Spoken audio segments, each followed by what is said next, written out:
All right, so Quinnipiac University. You've heard me mention them on several other shows. They are a very reliable poll and survey group that basically lets all of us know kind of the trends of approval, non-approval, like any poll. Well, they just conducted a new poll between October 15th and the 18th. I talked about their poll they did right before that, about 10 days ago, where Biden's numbers were really in the tank in most categories. To really hit the Biden piece of this, 37% approve of Biden's performance. That's down a point, and 52% disapprove, which is actually up a point. So in theory, on the Biden scenario, the numbers are bad, but they're about as bad as they were, 10 days ago, give or take. Here's the problem. 28%. Now, this is a huge key. And I talked about this during the election of 2020. 28% of registered independents give the president an approval rating positive, and 56% of independents, according to this Quinnipiac poll, these are my numbers, Quinnipiac poll, 56% disapprove. Those are really bad numbers. When the independents are now leaving the scene, I'm an independent, they're going to swing. Because I've talked a lot about, you've got a solid base over here of 40%, right, on the Republican side. Got a pretty solid base over here on the Democratic side of 40. And then there's 20 in the middle, right? And they're going to be the swing in terms of any close elections and all that. These are really bad numbers. But one of the reasons why I wanted to bring this up, because I did cover this, is Trump got involved now. And they looked at Trump as it relates to this survey from Quinnipiac. He's not much better. 39% of the people that were in this poll, in this survey, approve of Trump, and 52% give him an unfavorable rating. That's nothing to write home about either. And what does it basically, I think, tell us? Well, a majority of the Americans questioned in this poll, 58% said they don't want Trump to run again. It's 58%, okay? So that lends itself to that solid 40% base, that right? Those make kind of the numbers kind of work. You got 58%, the hardcore Republicans, the Trumpers, of course they want him to run. But 58% do not want him to run. 35%, so even less than maybe that 40%, according to this Quinnipiac poll, 35% want him to run. Now here's the division. 78% of the Republicans support Trump's House bid, but not all the Republicans, support Trump's bid. And here's what this is going to come down to, I think. Donald Trump has an opportunity with all of his problems and all the things that he did, good and bad, because he did some good things. He has a chance to be the kingmaker for the Republican Party.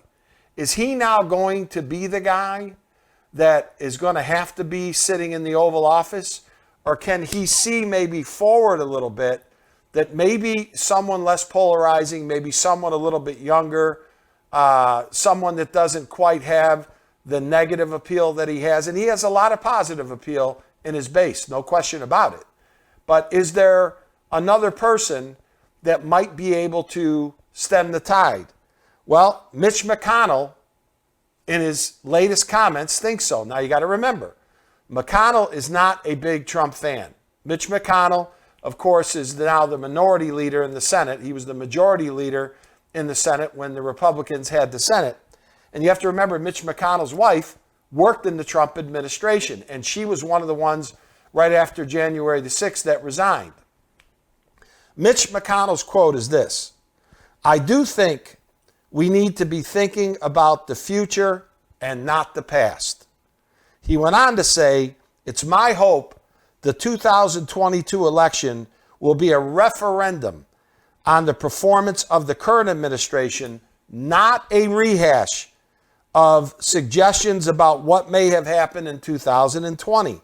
I think what's happening is Mitch McConnell, who's the senior guy in Congress, is sending a very strong message that if the Republicans want to move forward, they've got to move forward understanding what I've been saying on this show for a long time. They got to just live with the 2020 election.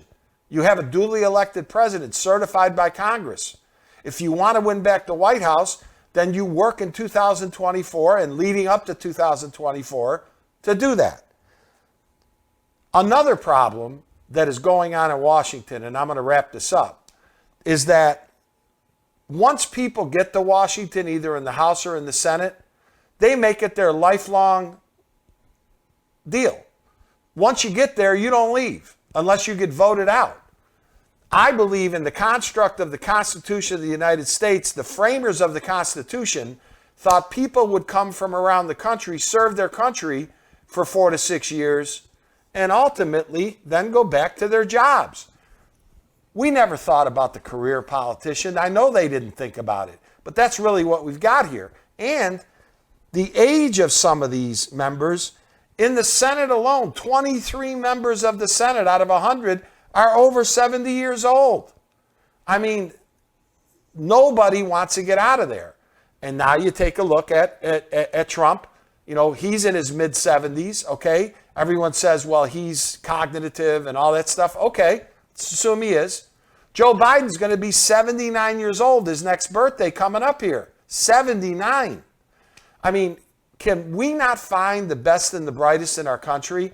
We have to ask ourselves the question, why the best and the brightest in our country don't run for office anymore? Is it too much of a hassle?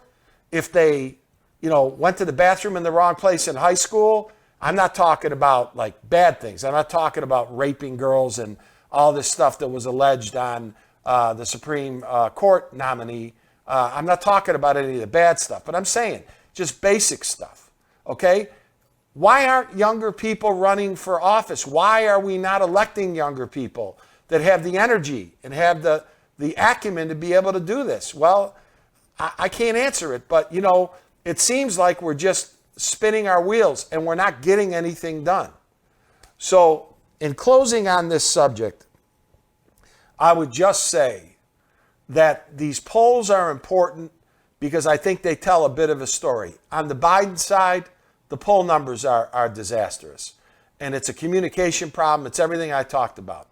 On the Trump side, it's indicating that this is not the right road for the Republicans in general to go down. And I know a lot of Trumpers watch this show, so I'm not saying that he should or should not run. I'm just giving you the basic information. So Sarah, this is somewhat of a complicated issue because, we're getting into real hardcore politics now. Mm-hmm. Donald Trump did a lot of really good things when he was president. Okay, I've said that in my first shows. Mainly for the economy. And I thought he was good with China. I thought he was good with Mexico, the tariffs, a lot of things. Yep. Bring jobs back to the United States. I thought a lot of it was good. Mm-hmm. But he's his own worst enemy. Mm-hmm. Now, you may not feel that way. A lot of people don't feel that way. But in my opinion, he's his own worst enemy because he can't keep his mouth shut. If they would have turned his Twitter account off 2 years before, he probably would be president today. But He can't help himself. And the question now is he going to be his own worst enemy as we start getting closer and closer now to 2024? Is it going to really be about him or is it really going to be about the country? And a lot of Trumpers think they're one and the same. So I don't think they're one and the same. But I do think this could go one of two ways. One, he's going to feel like he has so much to prove that it is going to be all about him. Two, he's going to say, well, I've already been in once. Now I'm just going in to truly just serve the country and not worry about re-election and me again. But I think that he seems like someone who's very set in his ways and he loves, getting the word out because he feels like the media kind of turned on him, which in my opinion, they did. They did. They did. He wasn't able to ever really get anything out that he wanted to. Do you think some of that was his fault? Do you think that when you pound on the media every single day and fake news and this and that, okay, let's assume that even there's substance to that, which there was. But I mean, you're pounding on somebody day in and day out. what do you really expect their reaction is going to be? And I'm not sticking up for the liberal media. No. But in my opinion, as a journalist, your job is not to be upset or hurt because the president doesn't like your channel or hounds on you. Your job is to report the truth, and the truth got lost. I truly believe the truth got lost. But your job is to also keep your producers and the head of your network. That's not news happy. then. No, that's not news. That's a show. That's a show. But that's then. the problem. And that's the problem. That's what I understand, and I understand why Trump was so upset with the media. I mean, you looked at some of these stations, and I'm not going to truly call anyone out. Call them out. CNN. Okay. You look at CNN. MSNBC. Everything. MSNBC. Even the Associated Press, which is supposed to be truly in the middle, just a place to find education. Okay, but on the other side, do you think that Fox is in the middle? Oh, no, I'm not saying that by any means. I think Fox is conservative. This is across the board. Across the board, but I don't blame Trump for being so upset with the media. And the media, I think that the big networks, and a lot of times the local, it's not the same situation, obviously. You know, I've worked in local news forever. I've worked for, Fox News. I've worked for at corporate.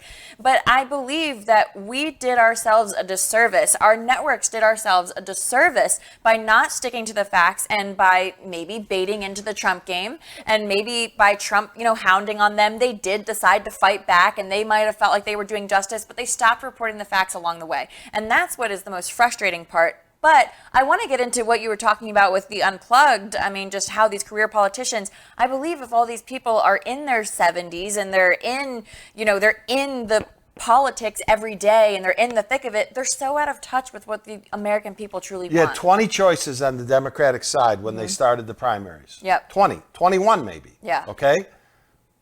We ended up with Joe Biden. Right. We ended up with a guy that has clearly lost some of his fastball. I think that even the most liberal pundit would admit that. Yep. But anything opposed to Trump was their mantra, right? And that's what people voted for. Yep. Trump lost his suburban housewife. He did, and and I predicted on my shows last year that COVID was going to be his downfall. It's going to go away, and it's going to be this, and it didn't go away. Right. It's not going away. Right. And I predicted that would be one of his bigger downfalls. In terms of the career politician, it's a mess. Right. But we don't have the choices that, in my opinion, we need in order to make defined decisions about. I'd like to have an election where we're not voting against somebody and actually voting for somebody. Nobody is going to tell me that the independent vote, forget the hardcore Democrats, the independent vote didn't vote for Biden, which won the election because it was a vote against Trump. And I'd like to see an election where we're not voting against somebody, we're actually voting for somebody. We have so many great options. Well, but I think you're absolutely right. I mean, I think you hit the nail on the head that people who are the best and brightest of our country and really should be running for presidency don't want to deal with the hassle. I mean, if I were the best and brightest in the country, I sure wouldn't. I would not want that. I mean, the first off, you'd have to take your Christmas tree down because that would be a big. It would be very controversial. Well, if it came up, I know. They would think, okay, what's she doing? Yeah, please don't share that I have my Christmas tree up year round.